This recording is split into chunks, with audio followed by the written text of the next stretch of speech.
હું સિદ્ધિ કમાણી રોજ તમને અવનવી વાનગી બનાવતા શીખવું છું। જો તમને મારી વાનગી પસંદ આવતી હોય તો તમે મારી ચેનલને સબસ્ક્રાઇબ કરો, મારા વિડીયોને લાઈક કરો અને તમારા ગ્રુપમાં મારા વિડીયો જરૂરથી શેર કરો। તો આજે આપણે કાઠિયાવાડી ભીંડાનું સબ્જી બનાવતા શીખીશું, જે બનાવવામાં ખૂબ જ આસાન છે પણ ખાવામાં ખૂબ જ ટેસ્ટી લાગે એવું બને છે। તો ચાલો આજે આપણે બનાવવાનું શરૂ કરીએ કાઠિયાવાડી ભીંડાનું સબ્જી। કાઠિયાવાડી સ્ટાઇલ ભીંડાનું સબ્જી બનાવવા માટેના ઇન્ગ્રેડિયન્ટ્સ આપણે જોઈ લઈએ। મેં 250 ગ્રામ ભીંડો લીધો છે, જેને ધોઈ અને કોરો કરી લીધો છે। 5 મોટી ચમચી તેલ લીધું છે, 1 ચમચી ઝીણું સમારેલું મરચું, 1 મીડિયમ સાઇઝનું ટામેટું ઝીણું સમારેલું, 1 મીડિયમ સાઇઝની ડુંગળી ઝીણી સમારેલી, 1 ચમચી ઝીણી સમારેલી કોથમીર, 1 ચમચી જીરું નાની ચમચી, 1 નાની ચમચી રાઈ, 5 થી 6 મીઠા લીમડાના પત્તા, 5 થી 6 ઝીણું સમારેલું લસણ, 1 ચમચી ધાણા જીરું પાવડર, 1 ચમચી નમક, 1 નાની ચમચી હળદર અને 1 મોટી ચમચી લાલ મરચું પાવડર લીધું છે। તો ચાલો આપણે બનાવવાનું શરૂ કરીએ કાઠિયાવાડી સ્ટાઇલથી ભીંડાનું સબ્જી। ભીંડાનું સબ્જી બનાવવા માટે આપણે હવે ભીંડાને સમારી લેવાનો છે। તો આપણે હવે ધોઈ કોરો કરી રાખ્યો હતો, તો ભીંડાને આવી રીતે સમારી લેશું। તો આવી રીતે આપણે એનો દાંડલો કાપી અને વ્યવસ્થિત રીતે ગોળ મીડિયમ ગોળ રાખી, બહુ જાડું ગોળ નહીં સમારવાનું, નહીતર સબ્જી પછી આપણું ટેસ્ટી નહીં બને અને ચીકાશવાળું બનશે। તો મીડિયમ સાઇઝના ગોળ શેપમાં આવી રીતે બધો જ ભીંડો આપણે સમારી લેશું અને ભીંડો સમારા જાય પછી આપણે વઘાર કરી લેશું।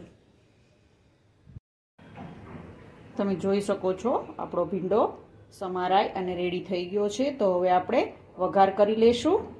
ભીંડો સમારાઈ ગયો છે, તો હવે આપણે એનો વઘાર કરવા માટે મેં ગેસ ચાલુ કરી એક પેન ગરમ કરવા માટે મૂકી છે। તો હવે આપણે પેનની અંદર તેલ ગરમ કરવા માટે રાખી દઈશું। જે ભીંડામાં તેલનું પ્રમાણ વધારે લેવાનું છે, કારણ કે ભીંડો ચીકાશવાળો હોય એટલા માટે તમે તેલનું પ્રમાણ વધારે લઈ અને સબ્જી બનાવશો તો આપણું સબ્જી સહેજ પણ ચીકાશવાળું નહીં બને અને ખૂબ જ ટેસ્ટી બનશે।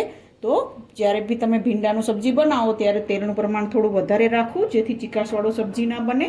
તો હવે આપણે તેલ ગરમ થાય પછી આપણે એનો વઘાર કરી લેશું। આપણું તેલ ગરમ થઈ ગયું છે, તો હવે આપણે સબ્જીનો વઘાર કરી લઈએ। તો સૌપ્રથમ આપણે તેલ ગરમ થાય એટલે તેલની અંદર 1 ચમચી જે મેં રાઈ લીધી હતી તે એડ કરી દઈએ। રાઈ તતડી જાય એટલે પછી આપણે એની અંદર 1 ચમચી જીરું એડ કરવાનું છે। જીરું વ્યવસ્થિત રીતે તતડી જાય એટલે મીઠા લીમડાના પત્તા જે મેં લીધા હતા તે એડ કરીશ। ચપટી હળદર એડ કરવાની છે અને પછી આપણે એની અંદર 1 લીલું મરચું સમારેલું એડ કરીશું। ઝીણું સમારેલું લસણ એડ કરી દેવાનું છે અને જે આપણે ડુંગળી ઝીણી સમારેલી લીધી હતી તે પણ એડ કરી દઈએ અને બધી જ વસ્તુને મસ્ત રીતે તેલની અંદર આપણે મિક્સ કરી લેવાની છે। તમે જોઈ શકો છો આપણી બધી જ વસ્તુ મસ્ત રીતે તેલમાં સંતળાઈ રહી છે।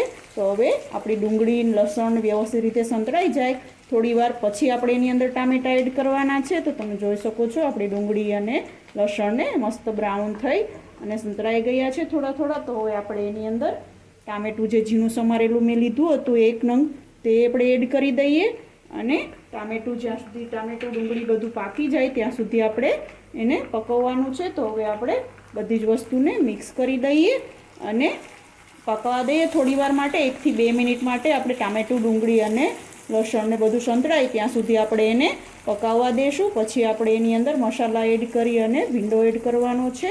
તો હવે આપણે ડુંગળી ટામેટાને થોડી વાર માટે પાકવા દઈએ।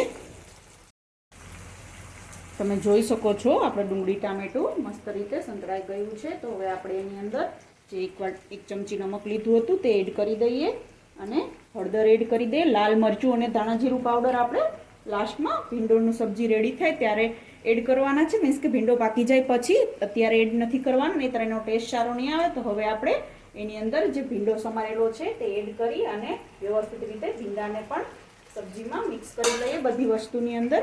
તો બધી જ વસ્તુમાં પ્રોપર રીતે ભીંડામાં મસાલો બધો જ લાગી જાય તેવી રીતે ભીંડાને મિક્સ કરી અને ઢાંકણ ઢાંકીને આપણે એને 5 થી 10 મિનિટ માટે પકાવી લેશું।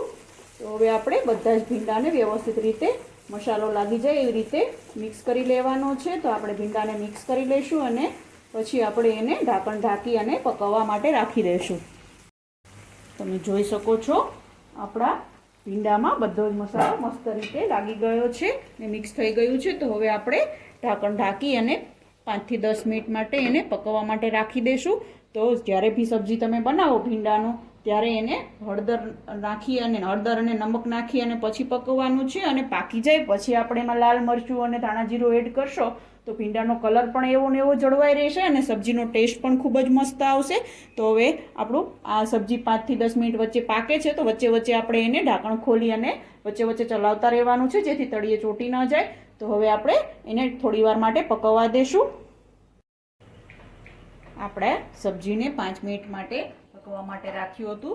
તો આપણે હવે વચ્ચે વચ્ચે ચેક કરવાનું છે. તો આપણે હવે એને ઢાંકણ ખોલી અને ચેક કરી લઈએ અને ચમચો ફેરવી દઈએ જેથી સબ્જી તળિયે ચોટે નહીં. તમે જોઈ શકો છો આપણું સબ્જી મસ્ત રીતે પાકી રહ્યું છે.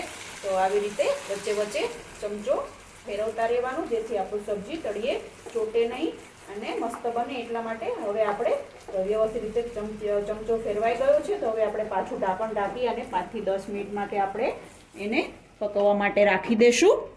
10 મિનિટ થઈ ગઈ છે. તો હવે આપણે ઢાંકણ ખોલી આપણે સબ્જીને ચેક કરી લેશું. આપણું સબ્જી પાકી ગયું છે. તમે જોઈ શકો છો આપણું સબ્જી મસ્ત રીતે પાકી ગયું છે. તો હવે આપણે એની અંદર લાલ મરચું અને ધાણા જીરું એડ કરી અને સબ્જીને મિક્સ કરી લેશું. અને એ વ્યવસ્થિત મિક્સ થાય ભીંડાની અંદર ત્યાં સુધી આપણે એને ચલાવતા રહેવાનું છે. તો હવે આપણે એની અંદર જે મેં 1 મોટી ચમચી લાલ મરચું પાવડર લીધું હતો તે એડ કરી દઈએ. તમે લાલ મરચું પાવડર તમારી તીખાશ પ્રમાણે વધારે ઓછો કરી શકો છો.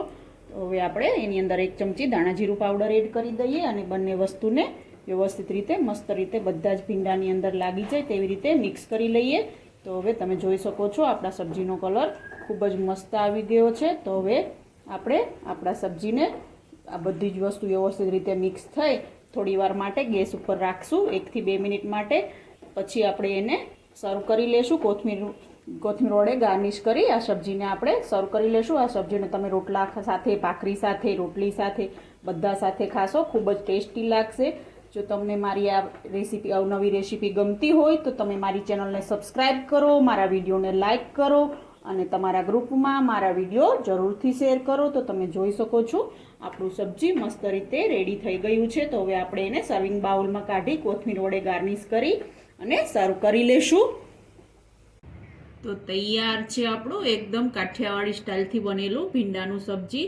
આ સબ્જીને તમે રોટલી સાથે, ભાખરી સાથે, રોટલા સાથે ખાશો ખૂબ જ ટેસ્ટી લાગશે.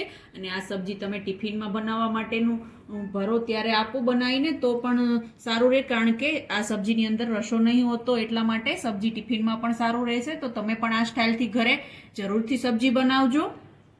કેવી લાગી આજની રેસીપી તમને? જો તમને મારી રેસીપી પસંદ આવી હોય તો તમે મારી ચેનલને સબસ્ક્રાઇબ કરો, લાઈક કરો અને શેર કરો. તો રોજ આવી અવનવી વાનગી જોવા માટે જોતા રહો રંગત, ખાણીપીણીના શોખીન ગુજરાતીઓની. Thanks for watching.